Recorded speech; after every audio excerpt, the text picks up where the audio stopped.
Good evening students, welcome to Judiciary Next. आज हम लोग बात करने वाले हैं एक स्पेशल एग्जाम की जिसका नाम है एमपीएडीपीओ। एमपीएडीपीओ की लास्ट वैकेंसी का जो अपडेट था वो 2021-22 में आई थी और उसके बाद इसकी जो वैकेंसी कंप्लीट हुई 2024 में हुई है। अभी भी बहुत सारे लोगों को ज्वाइनिंग नहीं मिली हुई। अगर कुछ गलत होगा तो अपडेट कर दीजिएगा। अब हम लोग बात करने वाले हैं क्या ये वैकेंसी 2025 में आएगी कि नहीं आएगी। तो एक ऑफिशियल आरटीआई के थ्रू ये भी पता लगा है कि 400 से ज़्यादा वैकेंसीज हैं जिन्हें एग्ज़ाम कराना चाहिए।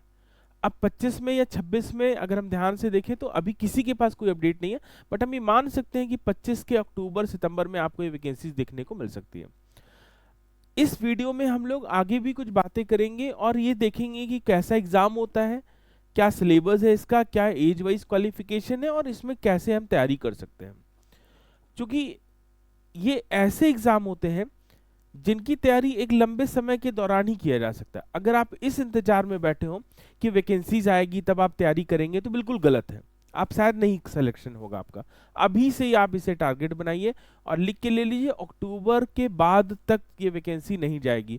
अक्टूबर नवंबर के आसपास ये आपको जरूर मिलेगी। उसके पहले हो सकता है या थोड़ा बहुत एक आध 15-20 दिन इधर उधर हो सकता है, बट ये अक्टूबर नवंबर के आसपास आपको ये वैकेंसी मिलने वाली है।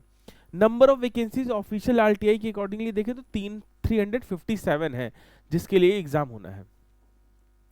एमपीपीएससी में एमपीपीएससी जे तो बड़ा रेगुलर एग्जाम है, बट एडीपीओ बहुत रेगुलर एग्जाम नहीं है।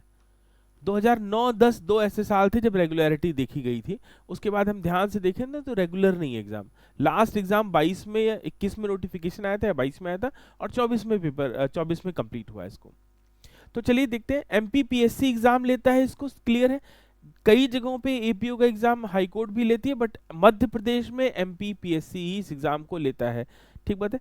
इसकी जो मिनिमम और मैक्सिमम एज है अगर हम ध्यान से देखें, अच्छा ये भी जरा पॉइंट पहले ही देख लिए। ये टू स्टेज एग्जाम होता है। इट्स टू स्टेज एग्जाम, एक रिटन एग्जाम है और एक इंटरव्यू है। रिटन एग्जाम भी ऑब्जेक्टिव नेचर का ही होता है। सबसे खास बात क्या है इसकी, ऑब्जेक्टिव यानी ओएमआर बेस्ड एग्जाम है ये। और इसके बाद क्या है, जो लोग भी रिटर्न में क्वालिफाई करते हैं उनको सीधे इंटरव्यू है। यहाँ पे एक मिनिमम क्वालिफिकेशन की बात करी गई कि आपको कितना नंबर मिनिमम रिटर्न एग्जाम में लाना होगा। ठीक है। तो रिटर्न एग्जाम है और इंटरव्यू है एमपीएडीपीओ में। ऐसे छत्तीसगढ़ में भी देखा था हम लोग ने, रिटर्न एग्जाम था और सीधे इंटरव्यू था। ये एग्जाम अच्छे भी होते हैं क्योंकि आप इसमें एक बेसिक लेवल पे मजबूती के साथ पढ़कर ना इंटरव्यू देने का मौका पा सकते हैं। ठीक है। अगर आपकी राइटिंग स्टाइल नहीं बहुत अच्छी है तो ये एग्जाम बहुत अच्छे हैं। कोई भी ऐसा व्यक्ति जो भारत का नागरिक हो, जिसने लीगल किसी अच्छी रिकॉग्नाइज्ड यूनिवर्सिटी से लॉ की डिग्री ले रखी हो, चाहे वो बीए एलएलबी किया हो, चाहे बीए प्लस एलएलबी किया हो, चाहे बीबीए एलएलबी किया हो, चाहे इंटीग्रेटेड एलएलबी किया हो, वो सब एलिजिबल होते हैं। ऑफिशियल नोटिफिकेशन के अनुसार एक चीज रखी गई, 21 से 40 वर्ष मिनिमम एज आपकी होनी चाहिए 21 ईयर्स और मैक्सिमम होनी चाहिए 40 ईयर्स। एज की एलिजिबिलिटी यही है। इसके अलावा मध्य प्रदेश के सामान्य प्रशासन विभाग के नोटिफिकेशन की अगर हम बात करें तो उसमें लिखा हुआ है साफ साफ कि अगर इसके अलावा कोई भी रिजर्वेशन दिया जाएगा तो मध्य प्रदेश के डोमिसाइल लोगों के लिए ही होगा। यानी ऐसे लोगों के जो मध्य प्रदेश के परमानेंट निवासी हैं, अन्य आरक्षण के लाभ उन्हीं को मिलेंगे। यानी एससी एसटी के या विकलांग के दशा में ऐसे जो भी लाभ मिलते हैं किसको मिलेंगे, केवल मध्य प्रदेश के लोगों को मिलेंगे। अगर हम एग्जामिनेशन के स्ट्रक्चर की बात करें, एग्जाम पैटर्न की बात करें, तो ये दो स्ट्रक्चर या दो पेपर होते हैं इसमें प्रीलिम्स में, या जिससे आप रिटन एग्जाम बोलते हैं। एक जीएस पूछा जाता है और दूसरा लॉ पूछा जाता है। तो जीएस देखें तो 50 क्वेश्चन जो होते हैं लगभग किसके आते हैं, जनरल स्टडीज के आते हैं 50 क्वेश्चन। पार्ट ए में पेपर के 50 क्वेश्चन किसके आते हैं, जीएस के। और इनके जो मार्क्स होते हैं वो 150 होते हैं, यानी 3 क्वेश्चन ईच। ठीक बात है। और जो पार्ट 2 होता है पेपर का वो लॉ का होता है और उसमें 100 क्वेश्चन आते हैं जिनके मार्क्स होते हैं 3। यहाँ भी 3 क्वेश्चन ईच। तो टोटल 150 क्वेश्चन का एक पेपर है जिसके total number of marks allotted है 150। समय मिलता है आपको 3 घंटे का, इसमें पेपर आपको करना होता है। ठीक है। अब यहाँ पे मजेदार बात क्या है कि ज्यादातर बच्चे बड़ी गलतियां करते हैं। 3 बड़ी गलतियां हैं जो आपको इस एग्जाम से दूर ले जा सकती है, इस एग्जाम के सिलेक्शन से दूर ले। पहली बड़ी गलती, जीएस अवॉइड करना। मध्य प्रदेश पीसीएस की तैयारी या ऐसे किसी एग्जाम की तैयारी जहां जीएस लगभग आधा रोल प्ले कर रहा है। देखिए लॉ 300 और जीएस आधा, तो ज्यादातर बच्चों का फोकस लॉ पे रहता है, जीएस पे नहीं रहता है, तो वो फेल हो जाता है लॉन्ग टर्म में। तो आपको एमपी एडीपीओ क्लियर करना है तो आज से ही, अभी अक्टूबर में एग्जाम है, फरवरी चल रहा है, आज जब मैं वीडियो रिकॉर्ड कर रहा हूँ तो 7 फरवरी का दिन है, तो अभी आपके पास 8-10 महीने का सही सही समय है। तो आप चाहें तो अभी से जीएस को अपडेट करें। कैसे करना है आगे वीडियो को देखते रहे, हम आपको बताते रहेंगे कैसे आप रोज आधे घंटे 1 घंटे देकर भी जीएस अपडेट कर सकते हैं। और दूसरी सबसे बड़ी गलती नॉर्मली बच्चे ये करते हैं कि एमपी एडीपीओ के एग्जाम को थोड़े हल्के में ले लेते हैं। हल्के में लेने का सेंस ये कि वो सोचते हैं कि उन्होंने जो मेजर तैयार किए हैं सिविल जज एग्जाम के दौरान या सिविल जज एग्जाम की तैयारी के लिए, उसी से उनका सिलेक्शन हो जाएगा। ये भी बिल्कुल गलत है। यहाँ पे हमने देखा है कि 10 यूनिट्स जो लॉ में डिवाइड करे उसमें सब में इक्वल वेटेज दिया जाता है। यानी आप मेजर और माइनर लॉस का फर्क इतना है कि जितने क्वेश्चन मेजर से आ रहे हैं उतने ही माइनर से आ रहे हैं। अब आप जब माइनर देखोगे तो 40 माइनर एक्ट है, ठीक बात है, और 3 या 4 ले लीजिए जो मेजर आप सिविल जज में पढ़ते हैं। तो यहाँ दूसरी सबसे बड़ी गलती है कि बच्चों का माइनर एक्ट पर ध्यान ना देना। हम लोग क्लास में भी पढ़ाते हैं, हम देखते हैं जब माइनर की क्लास पढ़ाइए या लोकल एक्ट की क्लास पढ़ाइए तो बच्चे गायब हो जाते हैं, उनको बस मेजर पढ़ना है। तो मेजर एडीपीओ से तो दूर ले जा रहा है आपको। तो यहाँ तैयारी करनी है आपको माइनर लॉ की, और अभी से अभी देखते हैं क्या क्या है। क्लियर? तो देख लिया हमने 50 क्वेश्चन जीएस के तैयार करने हैं और 100 लॉ के तैयार करने हैं आपको इसमें। इन सब के बारे में हम बात करेंगे आपसे, क्या है इन सब चीजों का मतलब। दूसरी स्टेज इंटरव्यू की होती है। इंटरव्यू 50 नंबर का होता है। इंटरव्यू के लिए मिनिमम क्वालिफाइंग कोई भी नंबर नहीं है। यहाँ पे मैं बता दूं जो फर्स्ट स्टेज है रिटन एग्जाम जिसको बोल रहे हैं, इसमें जनरल कैंडिडेट को 40% मार्क्स लाने हैं मिनिमम। अगर किसी जनरल कैंडिडेट के 40% से कम मार्क्स है तो रिटन क्वालिफाई नहीं माना जाएगा। और अन्य की दशाओं में ये 30% है, ठीक है। SC ST इनकी दिशाओं में 30%, मिनिमम 30% क्वालिफिकेशन मार्क्स इनके होने ही चाहिए। देखिए यहाँ लिखा हुआ मिनिमम 30% इन ईच सेक्शन, ये एक एलिजिबिलिटी है, समझिए जरा ध्यान से, यहाँ पे इंपॉर्टेंट पॉइंट है। यानी 30% दोनों में मिनिमम होना चाहिए, और अगर जनरल की बात करें तो ओवरऑल 40% होना चाहिए, ठीक है। और SC ST और अदर्स की बात करते हैं तो 30% एग्रीगेट होना चाहिए। क्लियर सबको? अब जितनी नंबर ऑफ वैकेंसीज हैं, देखिए ध्यान से, नंबर ऑफ वैकेंसीज की 3 टाइम्स लोगों को इंटरव्यू के लिए बुलाया जाता है।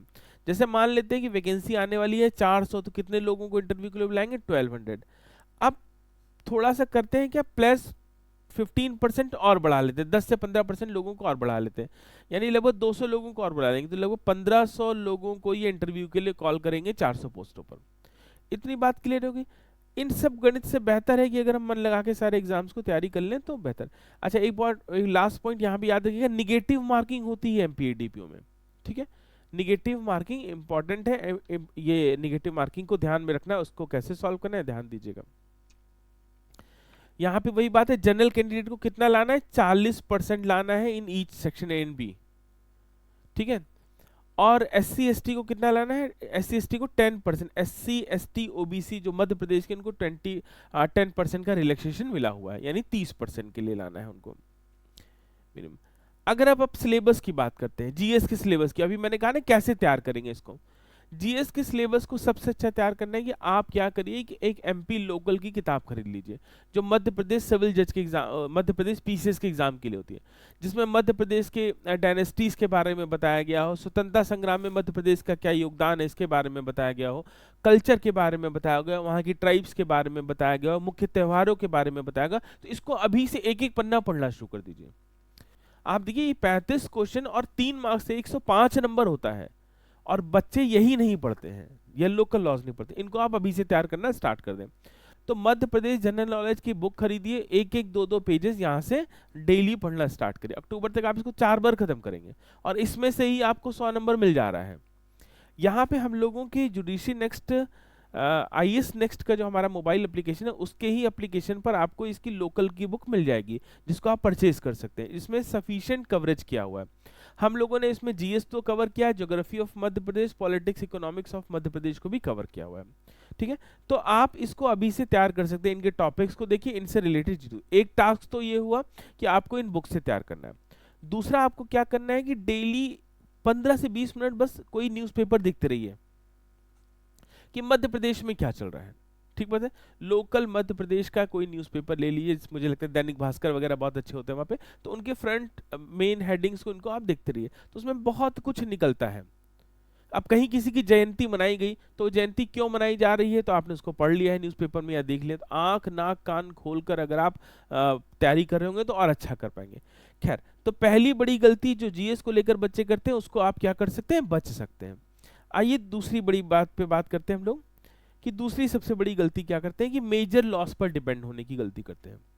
मेजर लॉ पे डिपेंड, जैसे लोग क्या करेंगे, कॉन्स्टिट्यूशन तैयार कर लेंगे, आईपीसी तैयार कर लेंगे, सीआरपीसी तैयार कर लेंगे, एविडेंस तैयार कर लेंगे और बाकी सब एक एक दो दो बार पढ़ लेंगे। ये सबसे बड़ी गलती है। मैंने कई बच्चों को देखा है 3-4 एक्ट तो बहुत अच्छे तैयार है, बाकी सब उन्होंने सर मैंने एक बार पढ़ लिया है, मुझे सेक्शन याद हो गया। नहीं भैया, काम नहीं चलेगा, आपको ध्यान से पढ़ना पड़ेगा। तो अगर अभी से देखें, आप तैयारी करना चाहते हो, एक एक्ट को 7 से 10 दिन आप दीजिए, एक एक घंटे, और अक्टूबर तक आपका कायदे से तैयार होगा। 7-10 दिन दीजिए, एमसीक्यू करिए, 10 दिन दीजिए, एमसीक्यू करिए, ऐसे करिए। तो देख लेते हैं, अगर आप देखें तो ठीक ठाक नंबर ऑफ एक्ट है इसमें, जरा गिनते भी चलेगा। 3 ईयर है यूनिट 1 में और सबको बराबर वेटेज दिया गया है एग्जाम में। Constitution of India, IPC, IB भारतीय न्याय संहिता से चेंज हो जाएगा बाद में। अब चेंज होगा कि नहीं ये बात का विषय, नोटिफिकेशन में क्लियर होके आएगा कि आईपीसी की जगह बीएनएस आएगा कि नहीं आएगा। Probation of offender act, criminal procedure act, motor vehicle act, maintenance of senior citizen act, protection of human right act, immoral traffic act. तो यहाँ पे देखिए तो 8 हो गए टोटल। यूनिट 3 में भी 3 एक्ट हैं, 11 हो गए। एविडेंस मेजर है, बाकी 2 पॉक्सो है और आर्म्स एक्ट है, ये भी माइनर रखे जा सकते हैं। ये तो इसमें भी ऐसा नहीं कि बहुत कम सेक्शन है, ठीक ठाक सेक्शन है सब में। यूनिट 4 में देखिए sexual harassment at the work place, essential commodities act और prevention of the damages to property act, 3 यहाँ पे भी हो गए। 3 ये हो गए। वाइल्ड लाइफ, एक्सप्लोसिव और इंफॉर्मेशन टेक्नोलॉजी एक्ट। अब सारे यूनिट में बराबर बराबर है, 100 क्वेश्चन है, 10 यूनिट है, हमें हर यूनिट से 10 क्वेश्चन पूछने हैं। अब आप ये देखिए, जो आपके मेजर आज की डेट में तैयार हो सकते हैं किसी भी अच्छे कैंडिडेट के, वो यही कह सकता है उसका कॉन्स्टी तैयार है, आईपीसी तैयार है, सीआरपीसी तैयार है और एविडेंस तैयार है। तो अब इतने से कितने नंबर, अब सब सारे यूनिट के 10-10 नंबर है, तो यहाँ पे 10 नंबर में ये 3 एक्ट है, ठीक बात है। इसमें भी इतने सारे एक्ट हैं, इसमें भी ये 3 है ये। अब आप कॉन्स्टी और आईपीसी पढ़कर एमपीएडीपी क्लियर कर पाओगे, ऐसा जरूरी नहीं है, ठीक है। अब आप देखते चलिए अगली यूनिट में। देखिए अगली यूनिट में लगभग सारे माइनर लॉज हैं, सोशल लेजिस्लेशन है सारे। डोमेस्टिक वायलेंस एक्ट है, डीवी एक्ट है, डाउरी प्रोहिबिशन एक्ट है, indecent representation of women act है, यहाँ पे भी हमें बराबरी रखनी है। आरटीआई एक्ट है, नारकोटिक्स एक्ट है, पीसीपीएनडीटी एक्ट है, फिर अगेन नेशनल एनएसए एक्ट है, ठीक बात है। The banning of unregulated deposit scheme act है। इसी तरह से यूनिट 9 में भी देखिए सारे लोकल लॉज हैं, और यूनिट 10 में मध्य प्रदेश के लोकल लॉज की ओर रखा गया है, और सबको इक्वल वेटेज देना है एमपीएडीपीओ में। अब आप ध्यान दीजिए, अब बच्चा क्या प्लान करके आ रहा है, जो दूसरी सबसे बड़ी गलती है कि वो मेजर तो तैयार करके बैठा हुआ है, कहता है मेरे तो तैयार है, बस माइनर में एक बार पढ़ के चला जाऊंगा। फिर वही बात, अब आप इस एक्ट को देख लीजिए, हमें सारी यूनिट में बराबर वेटेज रखना है, तब तो आप सिलेक्शन के करीब पहुंचेंगे। तो इसको अभी से तैयार करना स्टार्ट करिए, वैकेंसी आने का वेट मत करें। अगर आपको एमपीएडीपीओ देना है तो अभी से तैयार करते रहिए।